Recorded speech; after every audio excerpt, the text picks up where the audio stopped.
I told her, I said, get on the floor. I said, we got a twister going through here.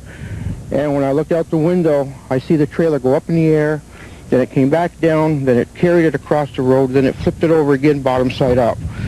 Looked like a garbage can blew over, just debris flying all over the place, and then things started hitting the side of the house, you know, loudly and just crashing, and I finally looked up the street and noticed that it was a trailer that was parked across the street.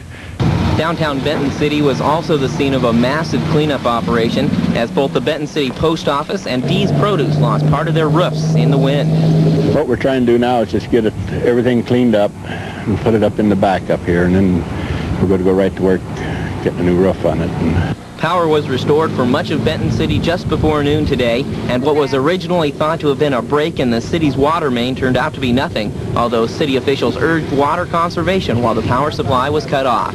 In Benton City, I'm Rich Buell reporting for Newsbeat.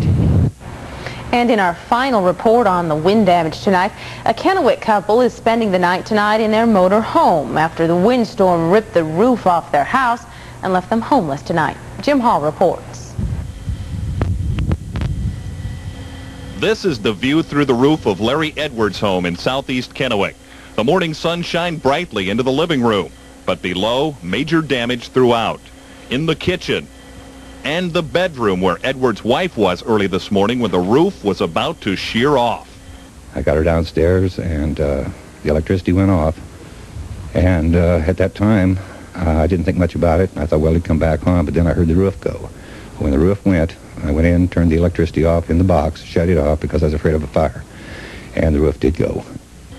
The upstairs beam in the Edwards home hangs precariously. It is not supported by anything. Across the street, debris from what used to be the roof had blown hundreds of feet into a neighbor's yard. No, you never expect it's going to happen to you. It's surprising at the time it happens, but we were fortunate nobody got hurt.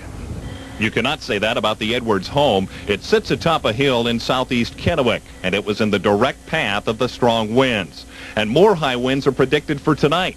But Edwards is not as concerned about that as he is something else. I'm hoping that it doesn't rain because I have no way of covering up anything in the house. And if it rains, it's going to be that much more damage to me. In Kennewick, I'm Jim Hall reporting for Newsbeat.